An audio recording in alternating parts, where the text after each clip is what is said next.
Should the Niners be interested in this three-way trade to get Watson? Yeah, that's the only reason they should be in it. Like, what would you be in this for? Like, why would you get into a 3-year deal so you can move Jimmy and get Carr, and then watch Watson go over to Las Vegas and have the NFL usher that in so that the Vegas Raiders have, an electric top 5 quarterback to go with that beautiful new stadium, to go with the team that they try. I don't see why you would get into that and help another team in that way. You're not. When Derek Carr becomes the 49ers quarterback, if that ever were to happen, nobody would ever say, "Uh-oh, now you really have to watch out for this team." Watson goes over. So Carr comes over, 49ers still have the 4th worst quarterback, the 4th best quarterback in the division. It's same thing. same situation. So what are we upgrading? Why are we doing that? If you're gonna go ahead and do that, then bring in Watson and go for everything, right? Go for broke. If the Stafford trade has taught us anything, is that the Rams take chances and the 49ers don't. And the Rams have been in the playoffs 3 of the last 4 years, make it 4 out of the last 5, unless barring something catastrophic happening with this roster the next year. And the 49ers need to swing, man. Swing already at this point. Yes, agree. But I think we can also agree that there's like a limit. Like if this were an auction, you'd have to go in and be like, okay, we're not going to bid over X. And you have to decide, let's decide what that is right now. I mean, we wouldn't give 2 firsts for Carr. We'd definitely give 2 firsts for Deshaun Watson, but that's not what it's going to be. No. What's it going to take and where would you stop? It's going to be 2 firsts, 2 seconds, and probably a 3rd and maybe like a 6th or something like that, right? But it depends on the years, right? Like it depends on the years that you're doing that. If it's back-to-back and you're giving up back-to-back years of ones, that's tough. That's a tough pill to swallow, right? Because usually those ones are impact players, maybe from day one, unless you drafted a project early. Hold on, real quick. Is it possible that he would demand more, that he would actually get more than 2 firsts? I mean, hold on. When who was it that the Rams traded up with to get Goff in the first place from 15-1? I forget. Was it Cleveland? Cleveland. Yeah. Anyway, the Rams to go from 15-1, they gave up 2 firsts, 2 seconds, 2 thirds. If the Rams would give up 2 firsts and a 3rd for Stafford, I'm thinking the Texans are going to hold out for 3 firsts. 4 firsts or the equivalent with some players thrown in. I think it's going to get very expensive for Deshaun Watson if they trade him at all. Is it possible? I mean, they've already said that he's threatening to sit out the entire season. You think the Texans might call that bluff? Yes, and you know why? Because they're a poverty franchise and their ownership is insane. Like they would literally do that, and they'll let Watson sit the entire year.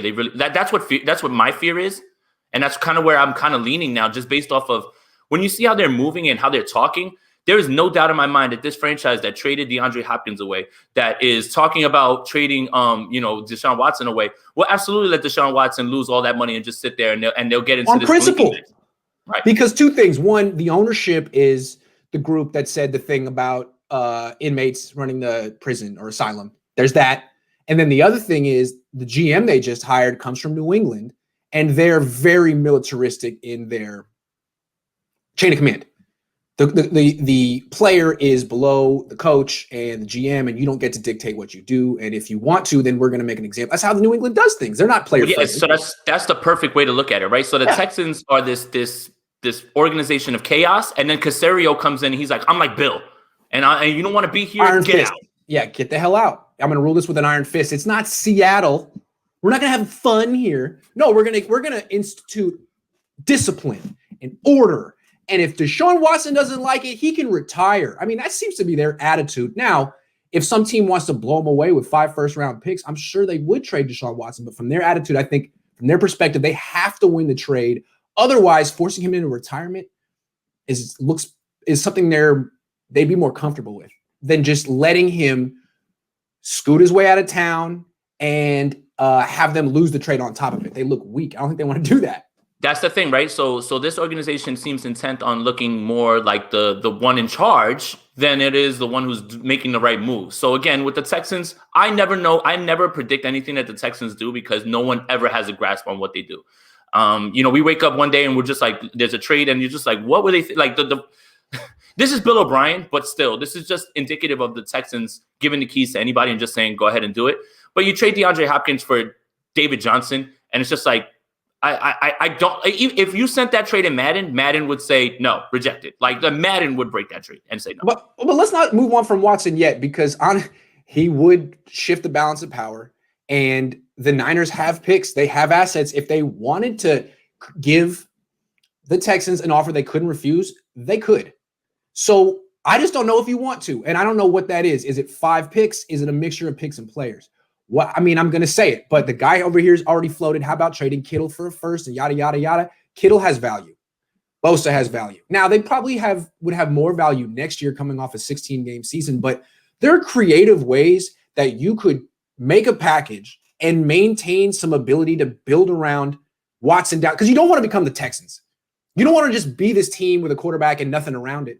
So would you entertain the idea of trading certain franchise cornerstones who aren't quarterbacks for the sake of getting this holy grail? Well, this is tough, right? Because I found myself on one side of the argument, and now that, you see the market for quarterbacks kind of shrivel up a little bit as far as options go. I love Nick Bosa. I love what Nick Bosa's done. Nick Bosa can't be considered untouchable at this point. He just can't, and I understand pass rush, all that stuff, right? The 49ers had no pass rush last year, 5th ranked defense. Deshaun Watson comes in, and that's essentially if like Bosa was hurt. Deshaun Watson comes in and the 49ers are instant Super Bowl contenders. So, yes. I mean, I love Nick Bosa. I love the idea of having him while he's cheap, because then you can build around him, and then that's when you can really do some damage. You have to strike on rookie deals. But if it's something like this that they would be asking for, and again, I don't know if they're asking for this. I have had no sort of indication that Houston has ever floated the idea of Nick Bosa being traded also. So let me also say that. But if it comes down to it, and that's the last thing, 49er fans are not going to like to hear this, but I can't see how you wouldn't do the deal. I mean, theoretically, if Nick Bosa is worth 2 first-round picks right now because people think that highly of him, he makes the deal so much easier. If the price for Deshaun Watson is 4 firsts, then boom, you just cut that price in half, trading a player that you didn't have last year. You did well with that last year. And maybe you're not sold on giving him a second contract, given the fact that it's going to be in the range of franchise quarterback money. And he's not a quarterback. So maybe you have these questions anyway. And you're like, wow, like we would have considered trading him 2 years down the line when his rookie deal is up for multiple picks or a superstar. Watson's there now. If we could get Watson for Bosa in 2 firsts, would you do that?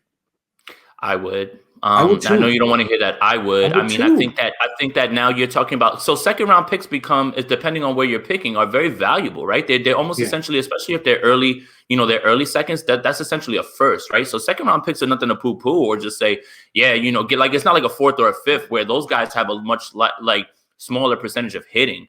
So, I mean, I would, honestly. I know 49er fans don't want to hear that, but what you're giving up and what you're getting is just, it's 2 different things. You're going to have to pay Bosa down the line anyway.